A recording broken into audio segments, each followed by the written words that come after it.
Hi everyone, my name is Malikchai Powdrill, and today I will be discussing the critically acclaimed documentary Icarus, which was directed by Brian Fogel. After its highly successful festival run, the film was released on Netflix in 2017 for general audiences.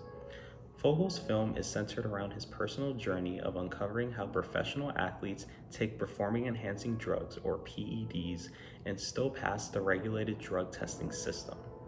As Fogel delves deeper into the dark side of the sports world, he learns the truth about Russia's involvement in doping their Olympic athletes.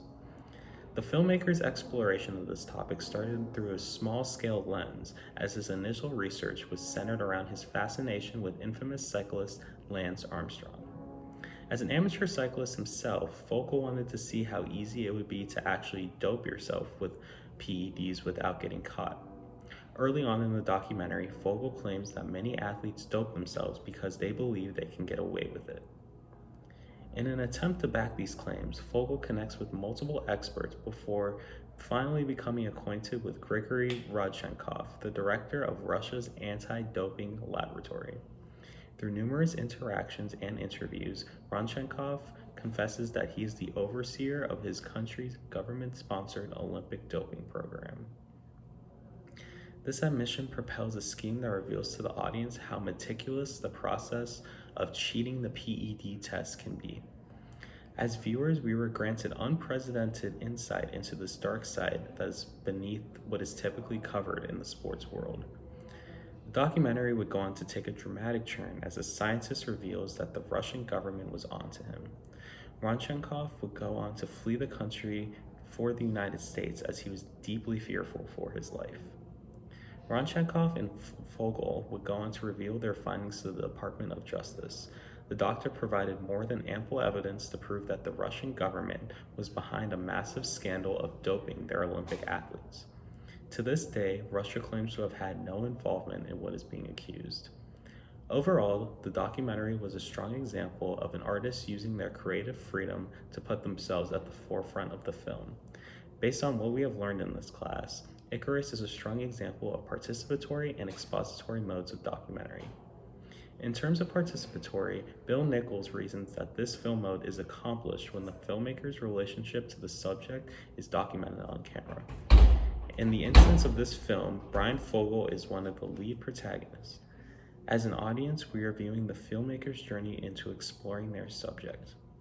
The film starts with Fogel presenting his initial interest in doping among cyclists. From there, we watch as we learn along with the protagonist until he meets the scientist.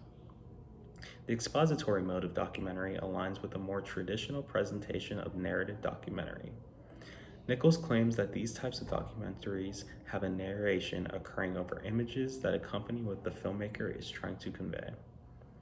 There are instances where Fogel takes a back seat as the protagonist and the audience listen to narration with accompanying visuals.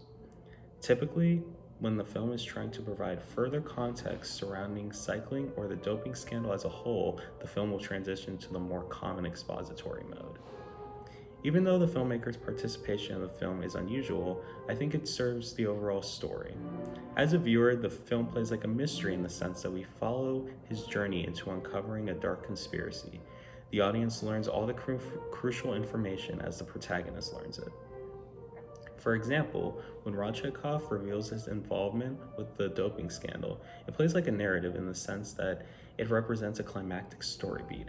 Dramatic music often accompanies a single shot of the scientist as he reveals the classified information. I think this can highlight the idea that non-fiction films echo story beats of a fictional drama. Another scene that stood out to me was when the scientists delved deeper into the process of how the athletes were doping.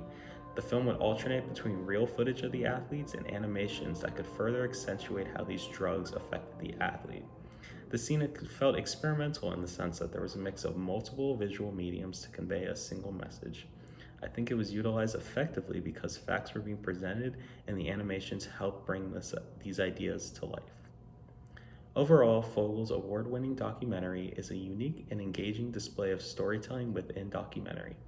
I applaud that the filmmaker used elements of dramatic fiction to structure a documentary.